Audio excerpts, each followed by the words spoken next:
Shalom Aleichem, everyone. We're continuing here in Hachzek's learning of the Pele Yoetz. Today is day number 54, Erev Shabbos Kodesh, and we are in the chapter of Emes, of truth. V'ra'as ha-sheker hi, the evil of sheker, of falsehood.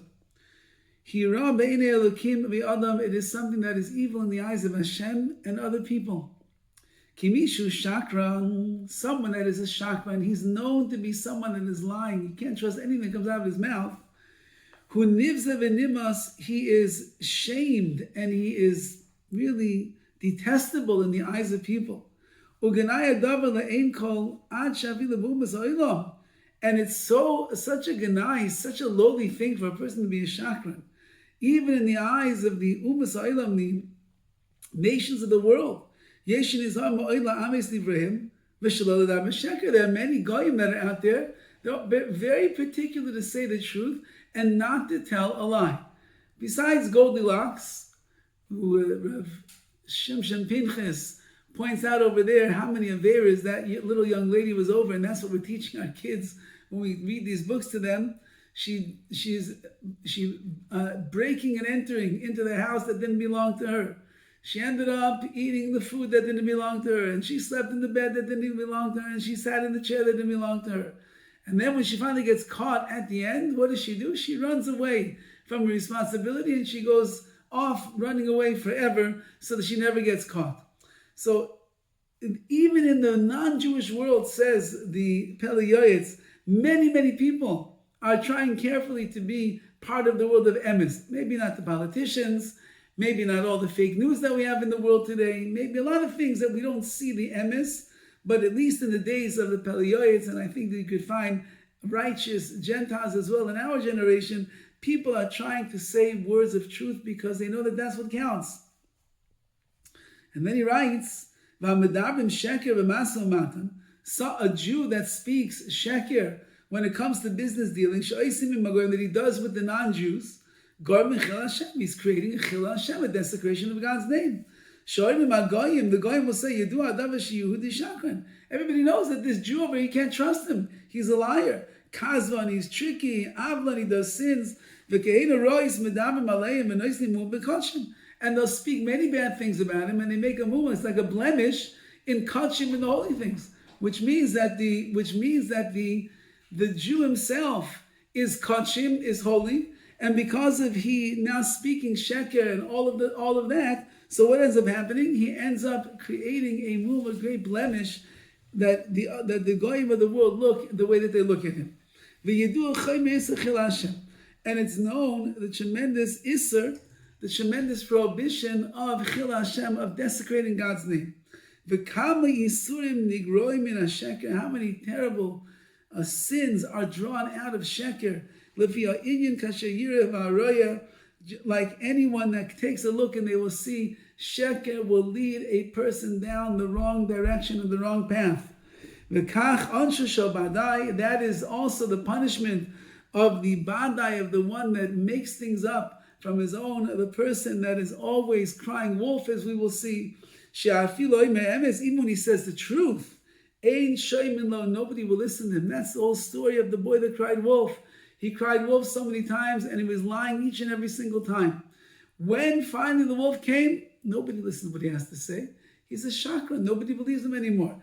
If you get accustomed to saying words of sheker, no one is going to believe you. And then even when you're telling the truth, because every once in a while, even a shakran will tell the truth, but his believability and trust that people have in him, that's gone, and therefore no one is going to believe what it is that he has to say. Emes yisaid binyan. Emes is the foundation of the building. Like it says in the Midrash.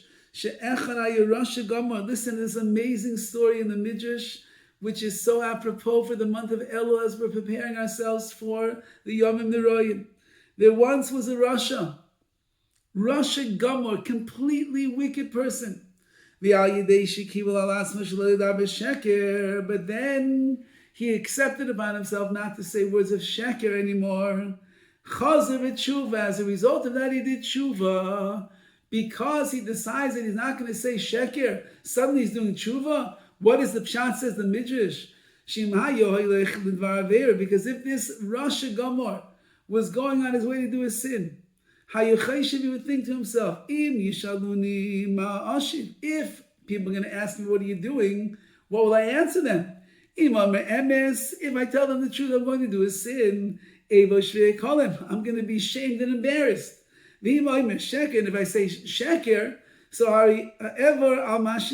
then I'll transgress what I accepted upon myself. I accepted upon myself. I'm not going to say sheker. And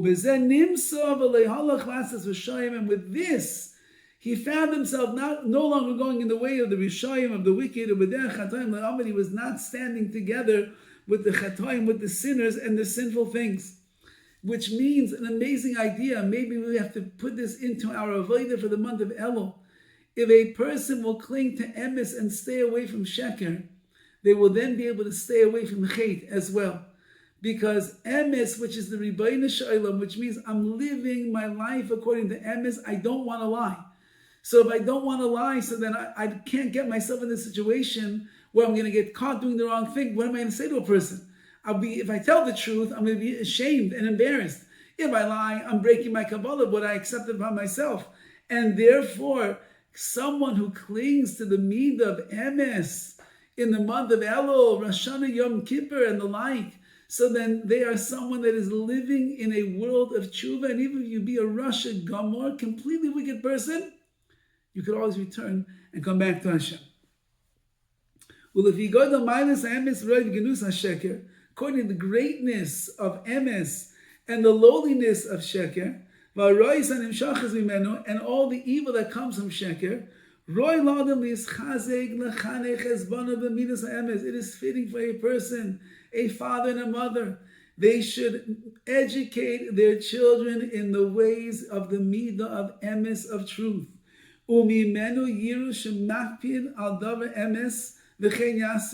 And they should see to it. They should be very makbid, very particular about the words of Emes v'chein yasu, and that's what they should do for their children. Children should grow up knowing that Emes is greater than anything. Even if a kid made a big mistake, but he tells the truth, he confesses a mistake, you have to celebrate that child because he is someone that's saying the Emes. V'yamad al mishma aleim shelo yimotza v'fiyam lashon tarmis. Be very diligent and particular over your children to make sure they don't have words of deceit. If they did something not appropriate, you should make sure that they will admit the truth of what they did wrong. And therefore the parents should be meichel them, they should forgive them at that time and not hit them as a result of them doing the wrong thing. Because they said the Emes, they confessed. But you can be mizarz them, you can inspire them and push them not to add on to this behavior. But if your child speaks sheker, then you have permission, says the Pele Yoetz, to give them a big whack in order that they should not say sheker anymore. Again, as we pointed out when we learned about chinuch, hitting and the like doesn't really go over so well in our generation. You have to find another sweeter way in which you'll be able to convince your children not to say sheker, prizes and money and treats and the like for saying the Emes, celebrating them when they say the Emes, dancing around the room with them, making them feel like $1 bazillion because they said the truth, even though it was so hard. That's the way that we're mechanech our children. The young deal meineim oven sheker. They should, in their eyes of the children, they should see that the sin of sheker is big. So that they will be afraid of saying the sheker, and they will guard themselves. Until it becomes their second nature, not to speak words of sheker, of falsehood anymore. And this is the paradigm example of the Jew. The Jew is someone that is always speaking Emes. You can't get him to speak sheker. In a court case, you can't get him to speak sheker. To the policeman, you cannot get him to speak sheker. To his own teacher and the like. He's always going to be telling the truth, and that's what a person is aiming for over here, says the Pele Yoetz.